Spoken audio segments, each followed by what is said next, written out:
మరొకసారి ఇశ్రాయేలు దేశ పర్యటన దిశగా అడుగులేస్తుంటున్నాం. అది ప్రభు కృప. 4 దేశాలలో ఉన్నటువంటి పరిశుద్ధ స్థలాలను దర్శించడానికి మేము అడుగులేస్తుండగా మాతో కలిసి రండి. ఆధ్యాత్మిక అనుభవాలు పంచుకోమని ప్రభు పేరుతో కోరుతుంటున్నారు. ప్రభు పెరిగిన నజరేతు, ప్రభు బాప్తిస్మం పొందినటువంటి యోర్దాను నదిలో నాతో ప్రభు యొక్క కృపను బట్టి బాప్తిస్మం పొందడం, అంతేనా ఆ యొక్క యెరూషలేము పట్టణం, ఆ గొల్గత, గెత్సెమన తోట, ఒలీవల కొండ, ఐగుప్తు దేశంలో పిరమిడ్లు, మండుచున్న పొద, నెబో పర్వత శిఖరం, పిస్గా కొండ, ఆ యొక్క గలిలయ సముద్రంలో తిరుగుతూ ప్రభువును ఆరాధించబోతున్నాం. ఓ ఎన్ని అనుభవాలు! రండి, నాతో కలిసి రండి. ఆ పరిశుద్ధ స్థలాల పర్యటనలో దేవుని ఆరాధిస్తాం. దేవుడు మిమ్మల్ని ప్రేరేపిస్తే నవంబర్ 21 నుంచి 30వ తేదీ వరకు మేము తలపెట్టినటువంటి యొక్క పరిశుద్ధ స్థలాల పర్యటనకు సిద్ధపడండి, తరలిరండి. ప్రభు మిమ్మల్ని పిలుస్తుంటున్నాడు. కనిపించే ఫోన్ నంబర్స్ వెంటనే సంప్రదించండి. దేవుడు మిమ్మల్ని దీవించుగాక. ఆమేన్.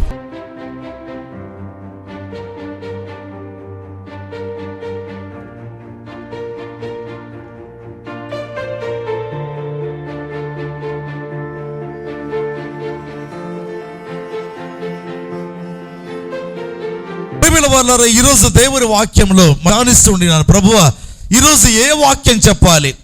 ఈ చోట నిలబడుకోనున్నా. అప్పుడు ప్రభు నాకు చూపించినటువంటి భాగం, ఆ యొక్క మందిర నిర్మాణం పూర్తి అయిన తర్వాత సొలొమోను జనుల ఎదుట నిలబడి ఈలాగు స్తుతించెను అని వ్రాయబడింది. ఎప్పుడైతే మందిరము కంప్లీట్ అయిందో, ఒక కంప్లీషన్ ఆ పాయింట్ దగ్గర ఏదైనా ఒక కార్యము సంపూర్ణమైనప్పుడు ఏం జరుగుతుందండి? స్తుతి చెల్లించాలి. ప్రియమైన వాళ్ళారా, హల్లెలూయా.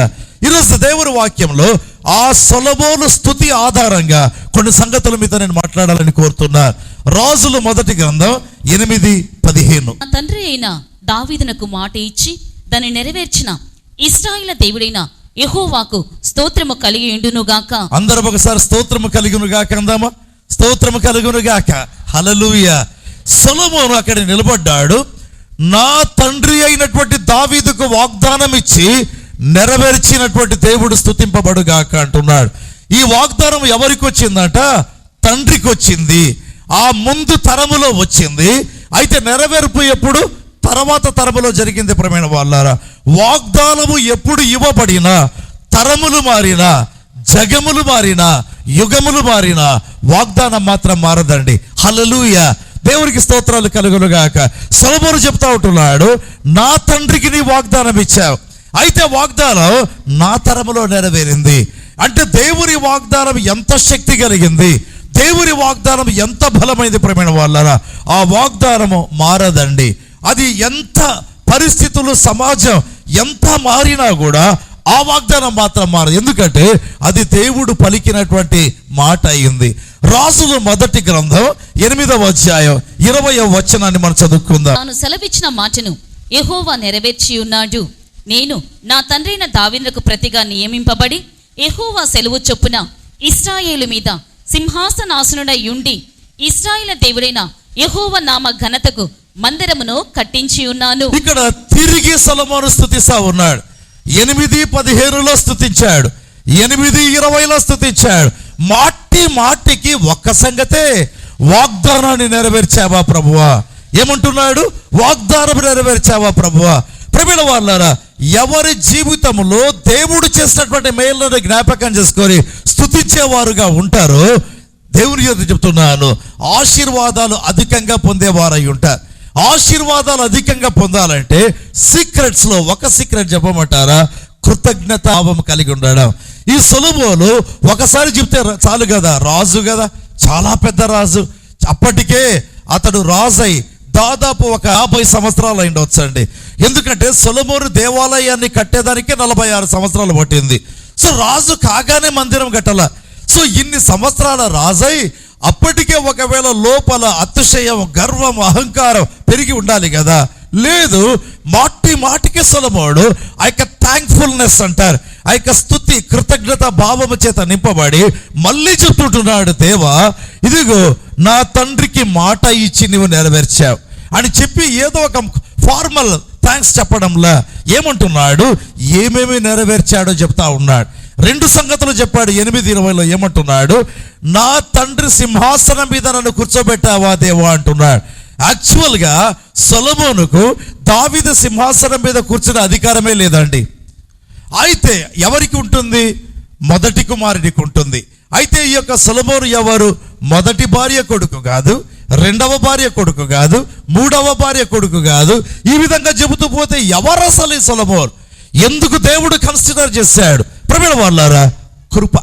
వేరొకటిగా, రెండవదిగా దేవుని యొక్క వాగ్దానం. ఒకరోజు దేవుడు దావీదుతో అన్నాడు, ఓ దావీదు, చాలా మంది కుమారులు ఉన్నారు కదా, ఐ ప్రిఫర్ సొలొమోన్. సొలొమోను మీద నా యొక్క కనికరం, నా కృప వస్తా ఉంది. కాబట్టి దేవా, ఆ రోజు మా తండ్రికి మాట ఇచ్చావు, ఇప్పుడు దాన్ని నెరవేర్చావు. నా వ్యక్తిగత జీవితంలో నెరవేరిన మీ వాగ్దానం. రెండవదిగా 8:20 అంటున్నాడు కదా, నా తండ్రికి వాగ్దానం ఇచ్చావు కదా, నీ కుమారుడు మందిరాన్ని కడతాడని ఇచ్చావు కదా. వ్యక్తిగతంగా నాకొక వాగ్దానం, పరిచర్యకు ఒక వాగ్దానం. ఈ 2 వాగ్దానాలు నెరవేర్చిన నా దేవుడు స్తుతింపబడుగాక. ప్రియమైన వాళ్ళారా, అంటే వాగ్దానము తర్వాత నీ జీవితాన్ని స్టడీ చేయడం ప్రారంభించాలి. ఎక్కడెక్కడ దేవుని వాగ్దానం నెరవేరింది, ఏ విధంగా దేవుని యొక్క వాగ్దానం నెరవేరింది, ఏ విధంగా దేవుని కృప వెంబడి వచ్చింది. ప్రియమైన వాళ్ళారా, జ్ఞాపకము చేసుకొని దేవుని మనం స్తుతించవలసినటువంటి వారమై ఉంటున్నాం. ఎందుకంటే దావీదుకున్న అభిషేకం వేరే అండి. సొలొమోను ఏ విధంగా ఆత్మచేత నింపబడింది పెద్దగా కనిపించదు. అయితే దావీదు యొక్క అనుభవాలు, దావీదు యొక్క అభిషేకం వేరు. అయితే దేవుడు అన్నాడు, దావీదు నువ్వు కట్టలేవు ఆ టెంపుల్ అన్నాడు. ఆ కృప సొలొమోనుకు వచ్చింది. And for what reason? ఏ కారణం చేత వచ్చింది? ప్రియమైన వాళ్ళారా, అది జ్ఞాపకం చేసుకొని సొలొమోను ఏం చేస్తున్నాడు? దేవా, నా తండ్రికి ఇచ్చినటువంటి మాట నెరవేర్చావు కదా అంటున్నాడు. అని ఏ విషయాల్లో నెరవేర్చావు? ప్రియమైన వాళ్ళారా, దానియేలుకు శ్రేష్టమైన మనస్సు ఉందని బైబిల్లో రాయబడింది. శ్రేష్టమైన మనస్సు అంటే ఏంటి? అప్పుడప్పుడు నేను అనుకుంటుంటా, నాకు అనిపిస్తుంది శ్రేష్టమైన మనస్సు అంటే ఎక్కువ ఎవరు కృతజ్ఞతలు చెల్లిస్తారు. బైబిల్లో రాయబడింది, దేవునికి కృతజ్ఞతాస్తుతులు చెల్లించడం ఆయనకు ప్రీతికరం. అది దేవుని వాక్యం చెప్తుంది కదా, క్రొవ్వినటువంటి ఆ యొక్క మెదడు కంటే, డెక్కలు కొమ్ములు గల పొట్టేలు కంటే యెహోవాకు ప్రీతికరం. దేవునికి ఏది సంతోషకరము అంటే ఆ స్తుతి, ఆరాధన. అంతేకాదు, కృతజ్ఞతాస్తుతులు చెల్లించడం ద్వారా కీర్తనల గ్రంథంలో రాయబడింది కదా, దేవుడి రక్షణ నీకు కలుగునట్లుగా మార్గమును సిద్ధం చేసుకుంటున్నావు. కృతజ్ఞత చెల్లిస్తే మళ్ళీ దేవుడు తలుపు తెరుస్తారట కొత్త ఆశీర్వాదానికి. కొంతమంది ఏమనుకుంటారంటే ఆదివారం వస్తే చాలు అనుకుంటారు. అయితే తమ ఆత్మీయ జీవితంలో ఉండవలసిన ప్రక్రియ, సంపూర్ణత, ఆశీర్వాదాల సంపూర్ణత ఉండాలి అంటే ప్రియమైన వాళ్ళారా, నీ జీవితంలో కూడా సంపూర్ణత ఉండాలి. ఎప్పుడప్పుడు చెప్తుంటా, ఆదివారం ఉదయం లేయగానే 8 గంటలకు చేర్చి 8:30కు నేను ఇక్కడ ఉండాలి. మళ్ళీ 2వ ఆరాధన ఉంటుంది. అయినా కూడా దేవా, నా కోర్స్ నేను కంప్లీట్ చేయాలి. ఏంటి నా కోర్స్? ఉదయాన్నే లేయాలి, స్తుతించాలి, పాటలు పాడాలి, బైబిల్ చదవాలి, ఆరాధించాలి, అన్య భాషలతో మాట్లాడాలి.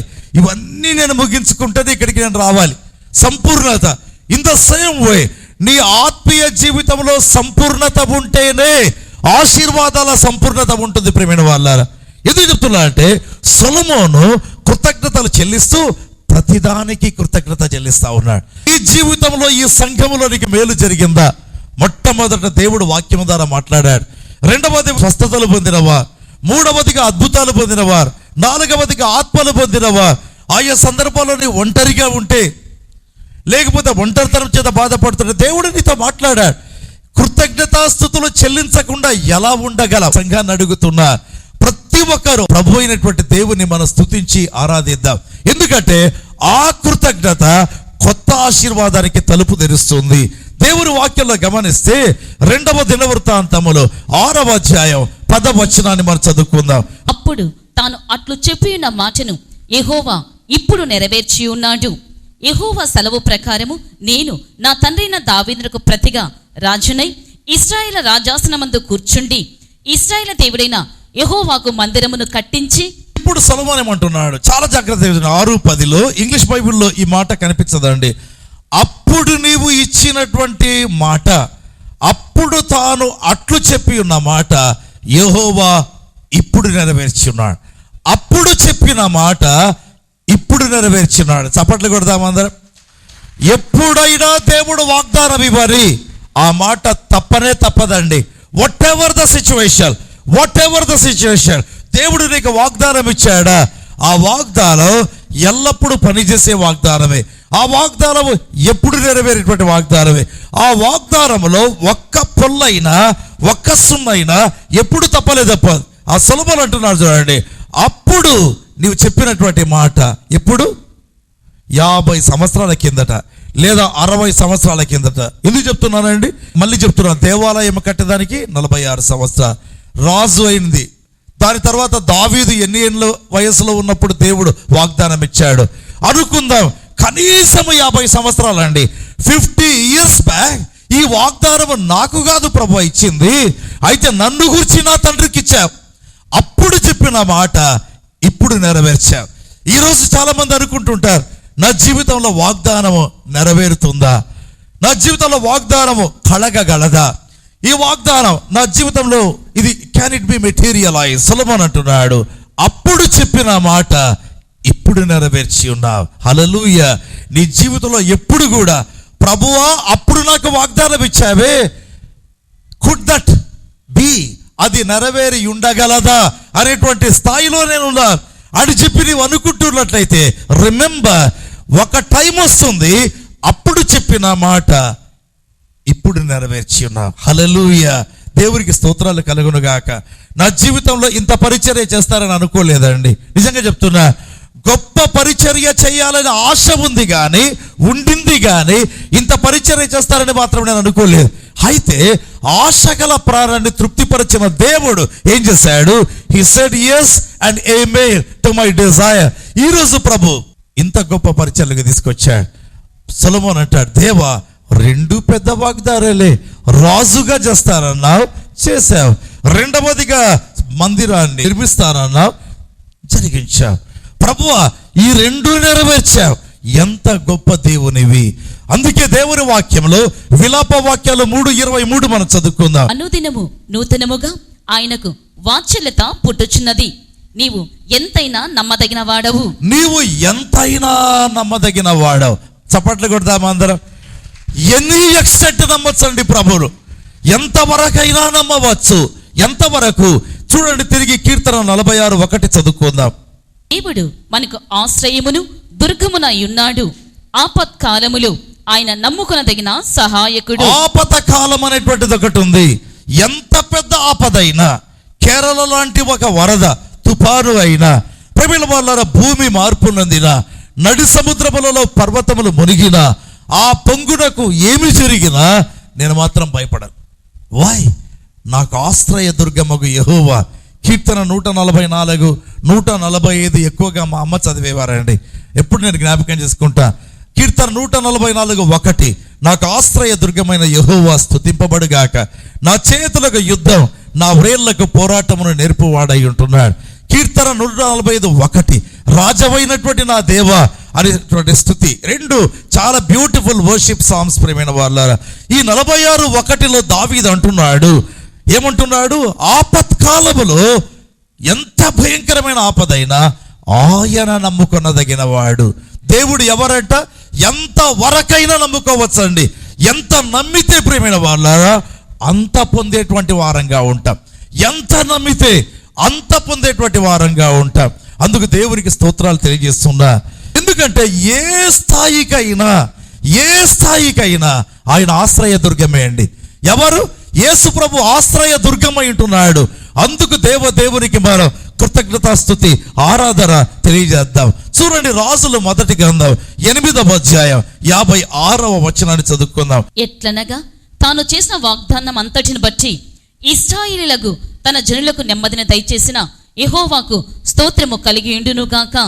తన దాసుడైన మోషే ద్వారా ఆయన చేసిన శుభ వాగ్దానములలో ఒక మాటైనను తప్పిపోయినది కాదు. చాలు. ఏమంటున్నాడు ఆ యొక్క భక్తుడు? ఆయన చేసినటువంటి శుభ వాగ్దానములు ఒక్క మాట అయినా తప్పిపోయినది కాదు.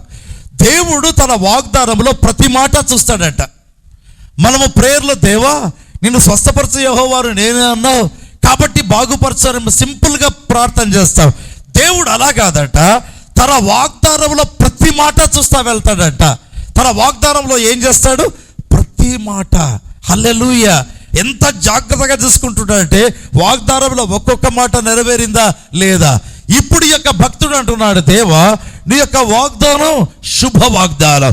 ఈ శుభ వాగ్దానంలో ఒక్క మాట అయినా తప్పిపోయినది కాదు.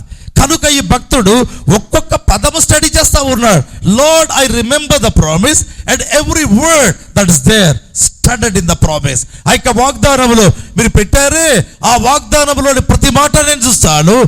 I will praise and worship the lord. ప్రభువుని నేను స్తుతించి ఘనపరిచి ఆరాధిస్తాను. ప్రియమైన వాళ్ళారా, ఈ యొక్క చోట మనం నిలబడుకోరున్నాం. ఈ యొక్క 10వ వార్షికోత్సవ దినమందు ప్రియమైన వాళ్ళారా, దేవునికి మన కృతజ్ఞతాస్తుతులు చెల్లించాలి. ఒకప్పుడు పెంకుటిల్లు కూడా లేనప్పుడు వేప చెట్టు ఉందండి మా ఇంటి ముందర. ఆ వేప చెట్టుకు కొమ్మలకు బల్బులు పెట్టి కింద సిమెంట్ సంచులు, సిమెంట్ అయిపోతుంది చూడండి, అయిపోయిన సిమెంట్ సంచులతో కుట్టి చాప చేసి ఆ చెట్టు కింద మీటింగ్ పెట్టి వాక్యం చెప్పిన దినాలు ఉన్నాయి ప్రియమైన వాళ్ళారా. అలాంటి వాళ్ళు ఇప్పటికీ ఉన్నారు. సడన్ గా వర్షం కురిస్తే ఇక ఏం చేయాలి? మా వరండాలకి వెళ్ళిపోవాలి. అక్కడ నుండి దేవుని నామ మహిమార్థమై ఆంధ్రప్రదేశ్లో, సమైక్య ఆంధ్రప్రదేశ్లో దేవుని నామ మహిమార్థమై చెప్తున్నాను. ఇంత పెద్ద మందిరం లేదండి. చప్పట్లు కొడదాం అందరం. Hallelujah. You know the reason why. వాగ్దానం చేసిన దేవుడు నమ్మదగిన దేవుడు. హల్లెలూయా. వాగ్దానం చేసినటువంటి దేవుడు నమ్మదగిన వాడు. వాగ్దానములనిచ్చి నెరవేర్చు వాడవు నీవే, వాగ్దానములనిచ్చి నెరవేర్చు వాడవు నీవే, నమ్మకమైన దేవా నన్ను కాపాడు వాడవు నీవే,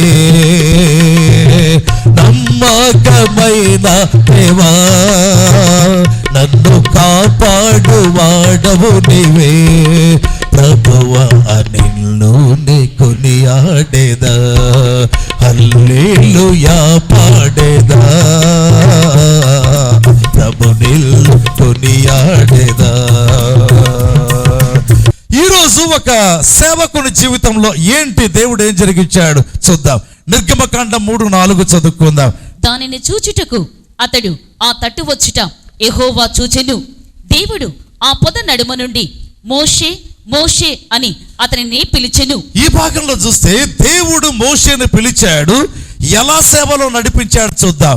బైబిల్లో చూస్తే దేవుడు మోషే మోషే అన్నాడు. ప్రియమైన వాళ్ళారా, ఎన్ని కోట్ల మంది ఉన్నా ప్రతి ఒక్కరి పేరు దేవుడికి తెలుసు అండి.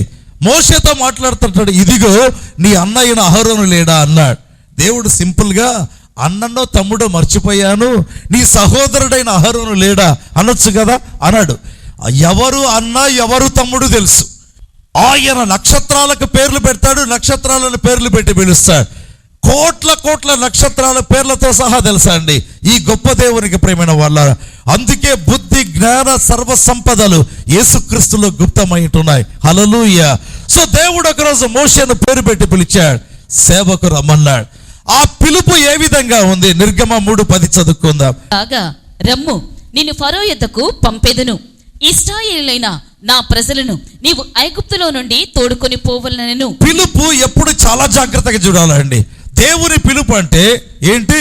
భారతదేశానికి కాన్స్టిట్యూషన్ ఎట్లనో, రాజ్యాంగం ఎట్లనో, దైవ సేవకునికి దేవుని పిలుపు అంతా. ఆ పిలుపు వెంబడే వెళ్ళాలా. సేవకుల వెంబడి కుప్పిగంతులు వేయకూడదు. ఈ రోజుల్లో కొంతమంది సేవకులు కుప్పిగంతులు వేస్తా ఉన్నా. ఒకరోజు బెనిహిన్ లాగా ప్రవర్తిస్తారు, మరొక రోజు పాస్టర్ క్రిస్ లాగా ప్రవర్తిస్తారు, మరొక రోజు ఇంకొక సేవకుని లాగా. వాళ్ళ పిలిపేది వాళ్ళు మర్చిపోతారు. That's not the will of God. ఇక్కడ చూస్తే దేవుడు మోషేని పిలిచాడు, నిన్ను ఫరో యొద్దకు పంపెదను. పిలుపులో మొదటి భాగం నీ ఫరో దగ్గరికి వెళ్తావు.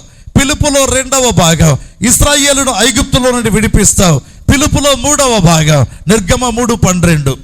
ఆయన నిశ్చయముగా నేను నీకు తోడయుందును, నేను నిన్ను పంపినట్టుకు ఇది నీకు సూచన. నీవు ఆ ప్రజలను ఐగుప్తులో నుండి తోడుకుని వచ్చిన తర్వాత మీరు ఈ పర్వతము మీద దేవుని సేవించదరనేను. 3 సంగతులు. మొట్టమొదట ఐగుప్తు ఫరో దగ్గరికి వెళ్తావు, రెండవదిగా ఐగుప్తులో నుండి విడిపిస్తావు, మూడవదిగా అరణ్యంలో నీవు ఉండబోతున్నావు ఈ యొక్క పర్వతంలో. దేవుడు ఏమన్నా కనానుకు తీసుకెళ్తామని చెప్పినాడా? నో. ఎంత జాగ్రత్త చూడండి దేవుడు. అంటే ఆయన మాట్లాడుతున్నాడు అంటే ఆచి తూచి అడుగులేస్తాడండి దేవుడు. ఎందుకంటే ఆయన చెప్పిన ఏ మాట అయినా నెరవేరుతుంది. చూడండి, ఫరో దగ్గరికి వెళ్తావు, వెళ్ళినాడు. విడిపిస్తావు, విడిపించాడు. అరణ్యంలో ఈ పర్వతం మీద ఆరాధిస్తావు అంటే అరణ్య ప్రయాణంలో నీవు ఉండబోతున్నావు. అయితే ఖరాను చేరతామని ఎక్కడ చెప్పాలా దేవుడు? అంటే దేవుడి యొక్క పిలుపు ఎంత స్థిరం, ఎంత నిశ్చలం ప్రవీణ వాళ్ళారా. అందుకే దేవుడి యొక్క మాటలు చాలా జాగ్రత్తగా చదవాలి. ఎందుకు బైబిల్ జాగ్రత్తగా చదవాలి చెప్పమంటారా? దేవుడి మాటలు అంత జాగ్రత్తగా దేవుడు వదులుతాడు మాటలు. ఆయన మాట చెప్పుతే డన్ అంతే. కనుక మన బైబిల్ చదివేటప్పుడు కూడా ఎలా చదవాలి? చాలా చాలా చాలా జాగ్రత్తగా చదవాలి. ఓకే, దేవుడు ఏమన్నాడు? ఈ పర్వతం మీద నీవు నన్ను వచ్చి ఆరాధిస్తావు. ఎందుకు ఆ పర్వతం? ఏంటి ఆ పర్వతం? సీనాయి పర్వతం. ఎందుకు ఆ పర్వతం? ఆ సీనాయి కొండలోనే మండుచున్న పొద ఉందండి. దేవుడు అన్నాడు, ఈ సీనాయి పర్వతం మీద మీరు నన్ను ఆరాధిస్తారు. ఎందుకు ఈ చోటనే ఆరాధిస్తారు? మారా దగ్గర ఆరాధించవచ్చు కదా, ఏలీము దగ్గర ఆరాధించవచ్చు కదా. దేవుడు అంటాడు ఈ కొండ మీద. ఎందుకంటే ఈ కొండ దగ్గరికి రాగా మోషే నీకు మండుచున్న పొద అనుభవం జ్ఞాపకానికి వస్తుంది. దేవుడు నిన్ను పిలిచాడు మండుచున్న పొద దగ్గర. మోషే మోషే అని నిన్ను పిలిచాడు కదా, అది జ్ఞాపకానికి వచ్చి అప్పుడు కొన్ని మాటలు దేవుడు చెప్పాడు. ఫరో దగ్గరికి పంపిస్తా పోనన్నావు, అయినా పంపించాడు. తన మాట నెరవేర్చుకున్నాడు. రెండవదిగా విడిపిస్తావు అన్నాడు. ఇంపాసిబుల్. ఐగుప్తు ఇనుప కొలిమే అని దేవుడే చెప్పాడు, అయితే విడిపించాడు.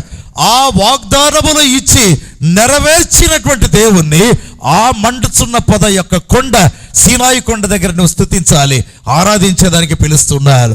ప్రియమైన వాళ్ళారా, దేవుడు మనల్ని ఒక్కొక్క టైంలో నడిపిస్తాడు. చాలా మంది బర్త్డే అంటే ఏమనుకుంటారంటే కేక్, తర్వాత ఏదేదో విజేస్తే ఏమంటారు, ఇక క్రాకర్స్ పిలిచినట్లుగా క్రాకర్స్ పిలిచడం ఏదేదో అనుకుంటుంటారు. కానీ బర్త్డే అంటే ఏంటి చెప్పమంటారా? స్తుతులు చెల్లించడమే అండి. That's the real birthday. That's how I do celebrate. మీరు అనొచ్చు, బ్రదర్ చాలా గ్రాండ్గా చేస్తారే మీదని. అది నేను చేసేది కాదు, వేరే వాళ్ళు చేస్తారండి. నా హృదయంలో ఉండే బర్త్డే సెలబ్రేషన్ ఎప్పుడు కూడా జస్ట్ థ్యాంక్ యూ లార్డ్, ప్రభువా మీకు స్తోత్రం, కృప ఇచ్చినందుకు వందనాలు, దేవా మీ యొక్క సహాయక మేలు మరుపురానిది. ప్రియమైన వాళ్ళు, ఇన్ ద సేమ్ వే మన యొక్క మినిస్ట్రీని ఒకసారి జ్ఞాపకం చేసుకుందాం. దేవుడు జరిగించినటువంటి మేళ్ళన్నిటినీ, స్వస్థతలు జరిగించాడు, అద్భుతాలు జరిగించాడు, ఆశ్చర్యకార్యాలు జరిగించాడు, చనిపోయిన వాళ్ళని దేవుడు లేపినాడు. ప్రియమైన వాళ్ళారా, ఆర్థికపరమైనటువంటి అద్భుతాలు ప్రభు జరిగించాడు, విస్తారమైనటువంటి అద్భుతాలను ప్రభు జరిగించాడు. హల్లెలూయా, ప్రభుకు స్తోత్రాలు స్తుతులు చెల్లిద్దాం. ఆ విధమైనటువంటి కార్యాలు ప్రభు జరిగిస్తూ సేవలో నడిపించాడు. ఇప్పుడు దేవుడు అంటున్నాడు, ఈ పర్వతం మీదకి వచ్చి ఇక్కడ నువ్వు ఆరాధించు ఇప్పుడు, ఎందుకంటే ఈ పాయింట్కి మిమ్మల్ని నడిపించాడు. ప్రియమైన వాళ్ళారా, 34 సంవత్సరాల పరిచర్య జ్ఞాపకం చేసుకున్నట్లయితే ఖాళీ జేబుతో బయలుదేరారండి. అప్పటికి ఉద్యోగం చేస్తూ చాలాసార్లు ఈ సాక్ష్యం చెప్పా, కేవలము దేవుణ్ణి పరీక్షించేదానికి, నాతో దేవుడు ఉన్నాడా లేదా అని పరీక్షించేదానికి జేబులో ఉన్న డబ్బు ఇంటిలో పెట్టి బయలుదేరారు. జమ్మలమడుగు సిఎస్ఐ చర్చిలో వాక్యం చెప్పేదానికి. అప్పటి నుంచి ఇప్పటి వరకు చేయి విడువని యేసయ్య. హల్లెలూయా. ఖాళీ జేబుతో బయలుదేరాము. కోట్ల రూపాయల టర్న్ ఓవర్ తిరుగుతా ఉంది మినిస్ట్రీలో. ప్రేమగల పరిశుద్ధమైన తండ్రి, ఈ దినపు సందేశాన్ని బట్టి వందనాలు ప్రభువా. ప్రపంచవ్యాప్తంగా పావుర స్వరము వినపడుతుండగా మీకు కృతజ్ఞత స్తుతులు స్తోత్రాలు తెలుపుతుంటున్నాం నాయన. తండ్రి అయినటువంటి దేవ, ఏ విధంగా చంద్రుడు భూమి చుట్టూ తిరుగుతూ దేవ ఏ విధంగా సూర్యకాంతిని ప్రసరింపజేస్తున్నాడు, యేసయ్య ఈ రోజు ఒప్పుకుంటున్నా ప్రభువా. తండ్రి, మిమ్మల్ని, మీ కాంతిని, మీ ప్రేమను, మీ రక్షణ వార్తలు ప్రభువా ప్రచురింపజేసే వారుగా మేముండడం దేవుని యొక్క చిత్తమని ఒప్పుకుంటున్నాను ప్రభువా. రక్షణ పరిచారకులుగా తండ్రి మమ్మల్ని ఉంచుమని అడుగుతున్నాను ప్రభువా. ఆత్మల కొరకైన మంట, ప్రజల రక్షణ కొరకైన తపన, నా దేవ ప్రతి ఒక్కరిలో యొక్క ఆరాటం అధికం చేయండి ప్రభువా. అప్పుడే వారు అందమైన క్రైస్తవులు ప్రభువా. లేకపోతే డార్క్ సైడ్ ఆఫ్ మూన్ నాయన, ఆ యొక్క చంద్రుడి యొక్క వెనకటి భాగంగా ఉంటారు ప్రభువా. అది దేవా మీ చిత్తము కాదని ఒప్పుకుంటున్నాను నాయన. యేసు నామమున అడుగుతున్నాను ప్రభువా. ఫిలిప్పు మీదికి వచ్చిన సువార్థికుడైన ఫిలిప్పు మీదికి వచ్చిన ఆత్మ ఒక్కొక్కరి మీదికి పంపండి ప్రభువా. ఆ యొక్క పరలోకం అంటే ఏంటి, నరకములో ఉండేటువంటి ఆ యొక్క వేదన ఏంటి తెలియపరచండి ప్రభువా. రక్షణ లేని వారి కొరకై ప్రార్థించే మనస్సు ప్రసాదించండి ప్రభువా. మా ప్రార్థన అంగీకరించండి. అదే విధంగా ప్రభువా, ఎవరైతే ప్రభు రక్షించబడ్డారో నశించే ఆత్మల కొరకైన ప్రయత్నం, సువార్త పరుగు కలిగి ఉండుటకు సహాయం చేయండి నాయన. తండ్రి మీకు స్తుతులు చెల్లిస్తూ మీ బ్లెస్సింగ్స్ కోరుతూ యేసు నామమందు అడుగుతుంటున్నాము తండ్రి, ఆమేన్.